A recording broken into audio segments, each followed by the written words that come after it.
Hello, and welcome to the second of a three-part podcast series on survey methods with Ipsos UK and the Office for National Statistics. I'm Tom Huskinson, head of the Survey Research Methods Centre at Ipsos UK, and today we're going to be talking about how we can use the Agile development approach in designing and running surveys. And I'm very pleased to be joined today by Ebony Armstrong and Dan Thomas.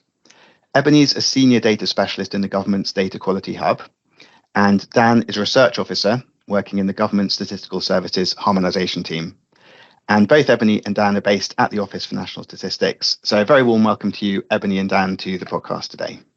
Ebony, if I could turn to you first, could you just give us a brief summary of the Agile development approach? Yep, sure. So Agile is a method used for project management and product delivery, which focuses on starting with a vision and developing in an adaptive and incremental way. Agile development ensures that the end product is fit for purpose and meets your stakeholder and respondent needs. So this is achieved by gathering these needs early and developing in an iterative way.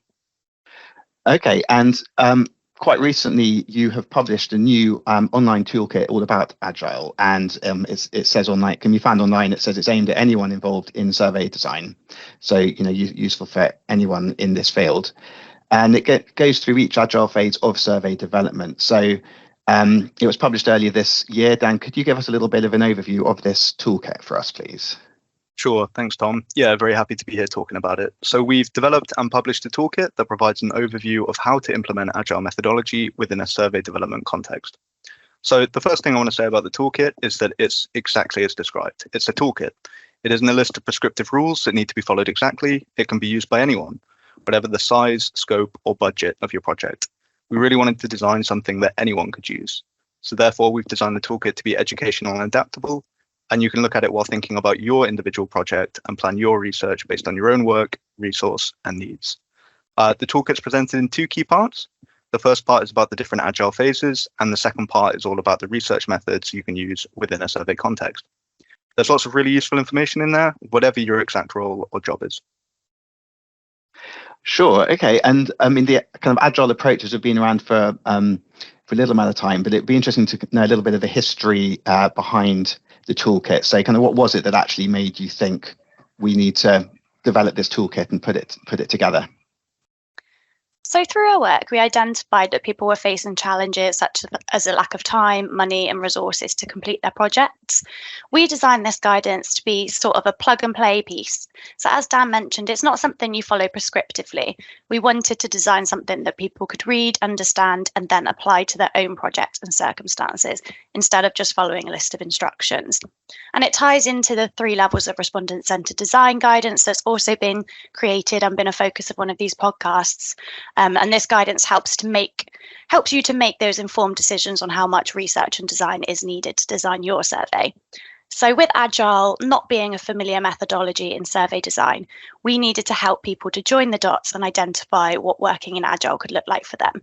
So we needed to provide this detailed support to allow people to best apply this methodology to their work. Sure, and looking at the toolkit, it is useful the way that it kind of links together the different aspects with the respondent-centered design framework, and very useful for people to see how those two approaches work together.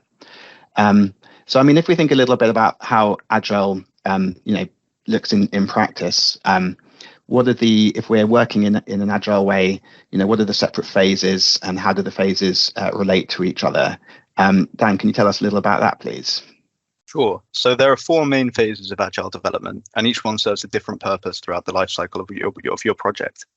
So these phases are the discovery phase, the alpha phase, the beta phase, and then the live phase. So working in Agile would involve establishing specific aims within each of these phases. Each phase is slightly different and would have a different aim. So as Ebony mentioned earlier, a benefit of Agile is that you can be adaptive. So although you may make overarching plans for what research and activities will be conducted at each of those phases, the specific content that you explore may be iterated based on research findings that you discover in earlier phases. So let's have a brief overview of each phase. The first is the discovery phase, and this is really, really important. That's because it's an opportunity to conduct exploratory research to ensure you have an in-depth understanding of both respondent and stakeholder needs. Your understanding of these needs in discovery phase will inform all the subsequent development and design you do. So it's really important to make sure you do a good discovery at the start. After that, you'd move on to the alpha phase. That's where you take what you've learned from the discovery phase and use this information to build and test your products and services. So in a survey context, that might be your invitation letters or your survey questions.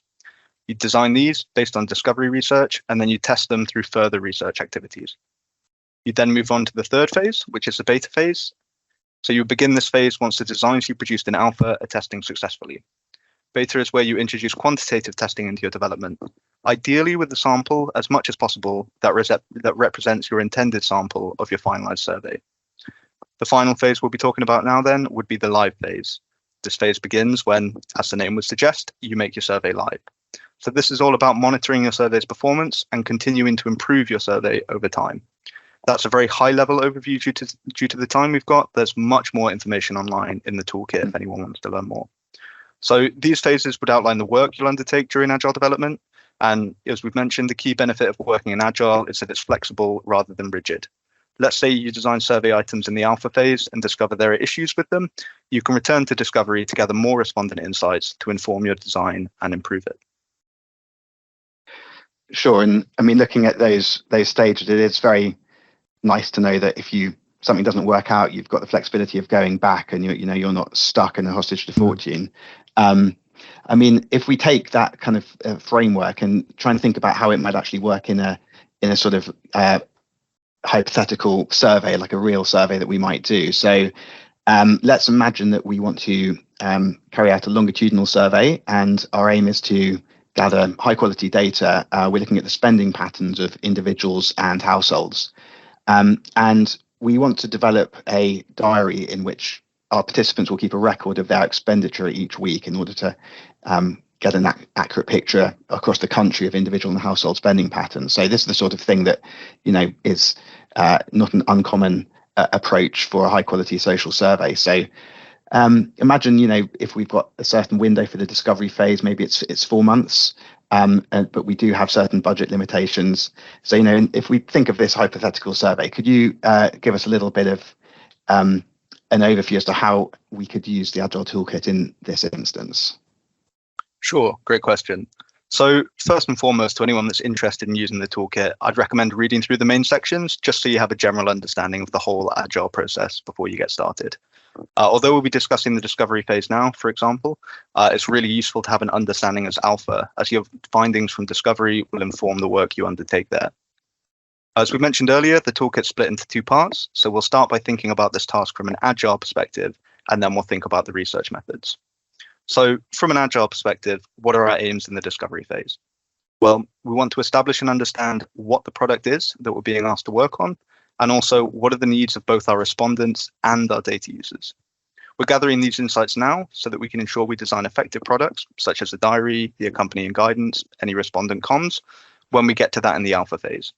If we design based on evidence gathered in discovery, we're much more likely to design effective products. However, in the example you've mentioned, we've got a limited budget and time to conduct comprehensive research, right? So let's use the toolkit to prioritize our research so that we're able to design an effective diary that respondents can use to track their individual and household spending. As always, first 2 tasks are vital. We need to understand what we're being asked to develop and its purpose. And as well as that, we want to know who our target research participants are. So we'd identify that through engagement with stakeholders if we don't have that information already. After that, we want to think about what information would be useful to help us design effectively in alpha. So for example, understanding respondent needs, understanding respondent mental models. So that would be how they understand the task and the terms that we would use to describe it. And also understanding what respondents' journey when taking part in our research would look like. All these things would give us useful information to ensure we're designing effectively later in the alpha phase. However, given the need that we've just mentioned to deliver quickly and at low cost, we need to prioritize certain insights. We won't be able to do everything. So in this example, it seems to make most sense to gain an understanding of what respondents' needs are. And by respondents' needs, I'm referring to anything the respondent needs to be able to participate in our research and provide the required information we're looking for. So for example, we could investigate the following. What information do respondents need in order to plan to complete the diary? So that's about understanding whether respondents have any specific needs to actually complete the diary every day. Also, what information do respondents need to be able to accurately complete the diary? Do they need to keep receipts, check online bank statements, make a note of any direct debits or standing orders, anything like that? So information that, we need to make sure they know so we can get the good quality data we're looking for. And finally, we can also investigate what information they need in the respondent materials to be able to participate as we intend. So for example, in this one, what does spending mean to a respondent? Do they perceive that to include bills, rent, or do they just think about groceries or recreational purchases? To gather data of good quality, we need to ensure respondents understand the task as we intend them to. So, a research method for gathering this information in a cost-effective way, we conduct focus groups with populations we're interested in. And then finally, we also need to think about how we'll measure success throughout the project and gain assurance that we're developing the right product. To identify how we'll measure success, we can create a research grid, list out our research aims, and plan what research methods we'll use to validate that the product we design is effective. In order to gain assurance that we're developing the right product, we can review the research we've conducted in discovery to determine whether we have sufficient information to design products that will meet respondent needs, resulting in the high quality data that our stakeholders are looking for. So that's an example of how you might plan a discovery for this particular example. Once your discovery is complete, you'd have a bunch of insights to take away to use to ensure you're developing an effective diary for respondents in your alpha. As I've mentioned, there's no one single way of going about this. The great thing about Agile is you can adapt it to your specific needs based on your own circumstances and project. Great, and it's interesting to hear you talk about the various approaches, like looking at respondent mental models, and listeners and those familiar with respondent-centered design. And as we covered in the first podcast in the series, we looked at respondent-centered design, and Agile and respondent-centered design, they very much kind of go hand in hand. So I was interested in the toolkit. We've got the different discovery, alpha, beta, live phases, but within those we can see which items from the respondent-centered design framework can be used in the different phases. So it's important to note that the two very much go hand in hand with each other. There's kind of not a conflict between Agile and respondent-centered design. So that's how we might use Agile for hypothetical research project, but maybe if we think about an actual project which has actually been undertaken that's used the Agile approach, Ebony, is there an example of that you could share with us? Yeah, sure. So Agile methodology has been implemented in ONS survey designs, with one example being the transformation of questions for self-completion modes. Due to the nature of the work, this example mainly focuses on the discovery and alpha phases of the Agile project management. So firstly, a discovery phase was carried out to establish things like the data user and stakeholder requirements, who the target population for the survey were, the strengths and weaknesses of the current questions, and how respondents understood the current questions. To meet these aims, some of the discovery activities that were carried out included requirements gathering with internal and external stakeholders, carrying out research with telephone interviewers about common problems with the current designs, shadowing interviewers to get first-hand experience, identifying user journeys through question blocks, and identifying where newly designed questions would fit into this questionnaire. These activities allowed the team to gather really valuable insights that then fed into the research plans, timelines, and ethics assessments. These activities also informed the next phase of the research, which was alpha. Information that was gathered on the current question design was used to inform any changes required before then testing these questions with respondents. Due to timelines, there was only one test round to understand any issues with these changes.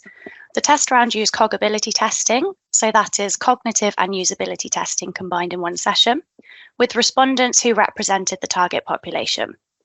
These findings then informed future changes and confirmed other changes previously made based on discovery activities. If there had been additional time given to the project, there would have been an additional test rounds, including a telephone interview round 2. So working in Agile is all about adapting based on the resource available to you, as we know it isn't always possible to follow the gold standard. And also sometimes budgets, resources, or priorities could change during the project, so you may need to adapt based on the needs of your project alongside what you have available. So working in Agile for this project allowed the team to identify any design issues early on and develop solutions to overcome them, ensuring that the survey was respondent-centered. Sure, and it's thank you. It's very interesting to hear as well that was that example is to do with moving to online self-completion, which is obviously a kind of huge issue in this country and internationally as well in survey methodology at the moment. And Also, some of the discovery elements, in my experience, can be very, very valuable and aren't very resource intensive. So you mentioned getting feedback from interviewers on face-to-face surveys. In my experience, that can be hugely informative and is relatively quick and low cost as well. So it's interesting to see how all those fit together. So we're coming near the end of the podcast now. So if we can maybe have a think about what one aspect of the Agile development approach, if we think about it in general, what one aspect of the approach would you say has the biggest impact on how we do research? So it might be quite difficult just to identify one, but if you had to pick one out, Dan, what would you say to that? Yeah, I think it's a really great question, and there's a lot here to discuss. For me, I would say challenging the status quo. I think the survey sector at the minute is plagued by the challenge of balancing quality, pace, and cost. And too often it may be the quality ends up being sacrificed for the purposes of achieving quick delivery and lower costs. I think through the implementation of Agile methodology, we can explore how to balance those factors better. I found when speaking to colleagues at the ESRA conference, that's the European Survey Research Association conference, there were a lot of misconceptions about Agile methodology and sort of the idea that, yes, it may result in better quality, but that would come with big increase in costs and longer timelines. And that's not always the case. There's a scale to all of these factors. You can use Agile to increase quality while still working to the similar deadlines you would with Waterfall. So I think for me, the benefit of Agile, if I had to pick one thing, would be sort of the focus on iteration helps encourage independent thought and decision making based on evidence and insights. With the toolkit we've developed and discussed with you today, the aim is to help people to understand how they can use Agile within their specific context. It's not a one size fits all. So the biggest change, I think, would be how Agile can challenge what we think is feasible with regard to the quality cost pace relationship. And I hope that Agile will lead to increases in quality across the board. Great. And Ebony, how about you? For me, I'd probably say it's encouragement of a culture of innovation and learning. So by encouraging experimentation, testing, and feedback, which both develops the expertise and capability of researchers, but also ensures we are designing robust research. Great. And yes, you mentioned experimentation, and I was interested to see in the beta phase of the toolkit, that is one of the tools recommended to actually, in a pilot, for instance, do some experiments. And in my experience, that can be invaluable way to kind of turn a kind of hunch into actually concrete evidence just by doing a fairly straightforward split sample experiment or incentivization experiment. So that certainly seems like an important thing for researchers to focus on. So if people want to access this toolkit and have a look at it, Dan, where's the best place for them to find it? The important question. So with any luck, hopefully there should be a link to the toolkit in the description of this podcast. Also, if you want to find it on the web, just open up any web browser of your choice, search for analysis function, and open up the UK Civil Service analysis function webpage. At the top of that website, you'll see a link to the guidance hub. If you click on that, there'll be lots of Agile there. If you go in, lots of guidance there. If you search for Agile, the toolkit is then titled Survey Development Toolkit, an overview of the research objectives and methods for each Agile phase of survey development. You can find it there. Fantastic. Yes, and we'll include it in the notes of the podcast as well. So that is all we've got time for today. So thank you very much, Ebony and Dan, for being part of this podcast and for the fascinating conversation. Thank you very much. And to our listeners, please do look out for the other podcasts in this 3-part survey method series between Ipsos UK and the Office for National Statistics. So the first podcast in the series looked at how we can use a respondent-centered design framework when we're developing surveys, and how we can adapt that to different budgetary restraints and time restraints. And in the third podcast, we're going to be looking at how we can make sure that we design our surveys so that they are inclusive and accessible. So thank you very much for listening, and goodbye.